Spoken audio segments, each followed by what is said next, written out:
And as the world continues to spend billions of dollars on research and development every single year, technology shoots forward at a pace that only a handful of people and countries can keep up with. The human race is more interconnected and interdependent than ever, and a lot of people have asked if we're really moving forward as humanity. Is the pattern of development carrying everyone along and truly benefiting society at large? These are just some of the questions a group of world leaders from Africa, Asia, Europe, and South America are attempting to address.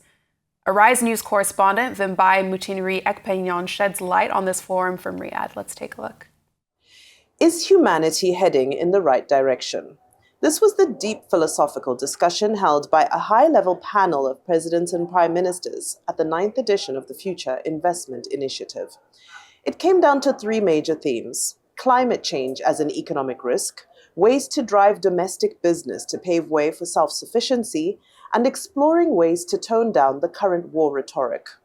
President of Rwanda, Paul Kagame, President of Guyana, Irfan Ali, President of Colombia, Gustavo Petro, Prime Minister of Albania, Idi Rami, Prime Minister of Pakistan, Shehbaz Sharif, engaged in an impassioned panel about getting humanity on the right track.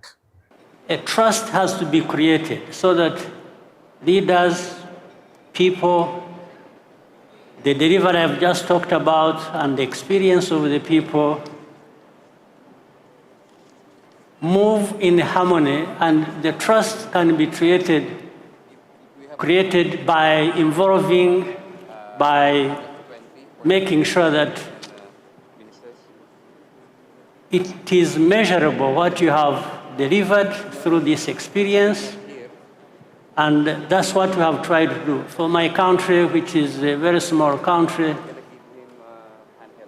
we make sure that everybody understands we are small geographically in size, but we are not a people of small minds or spirit. The paradox of progress highlighted how Guyana is one of the countries with the world's best preserved biodiversities that remains untapped despite how much the world needs nature as a resource to reset. While Pakistan emphasized how with under 1% of emissions, the nation is challenged with extreme flooding and other major climate change-related natural disasters. But for Guyana, it is a very interesting story because we live in a world that has lost almost 60% of its biodiversity in the last 50 to 60 years. And you're talking about a country, Guyana, that has kept its biodiversity almost intact. And we have one of the highest biodiversity rate by density in Guyana. And yet, so many persons are not aware of the country with the highest biodiversity density.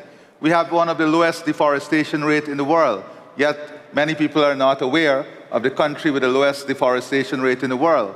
We store 19.5 gigatons of carbon, yet many persons are not aware of the country that stores 19.5 gigatons of carbon. We have a standing forest that is 89% of the country, yet many persons does not know that this is the country that is keeping the world alive. Pakistan, unfortunately, is included in that list of first 10 countries which are exposed to the vagaries of weather, climate change, and for no rhyme or reason, no fault of ours, our emission is less than a fraction of 1%. And yet in 2022, we faced devastating cloud outbursts, floods, and storms. And we lost in the process. Our economic loss is $130 billion. Large swaths of our land was underwater. Crops were destroyed. Millions of houses were destroyed. And then we have to borrow loans to rebuild those areas which were devastated. The Prime Minister of Albania highlighted his concerns that the word nuclear in warfare has become too common in conversation and called for what he termed showers of humility. Frankly, I believe that something is fundamentally wrong in the fact that there is a hurry in daily basis to rearm, to think and to speak and to work more and more about more weapons, while there is no peace plan that is possible to look and read and think about. To round things up, Gianni Infantino gave his insight about whether FIFA can be used as a force for impactful positive change. Football encompasses all that. It encompasses everything that has been discussed here. Education, which is very important.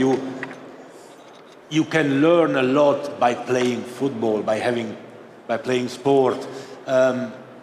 Peace, unity, coming together, understanding each other, all these values that football brings to people, and starting with children when they start playing, is something that we need to uphold and we need to absolutely bring forward all the time. Well, it's abundantly clear that we all know what the problems are, but the question is, does the genuine will to walk the talk exist with these leaders?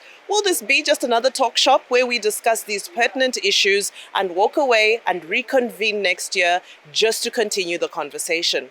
Well, we'll be keeping tabs on these leaders and all world leaders, whether it be on issues pertaining to climate change, whether it be about boosting domestic business, or whether it be about creating a world that is free of the threat of nuclear warfare.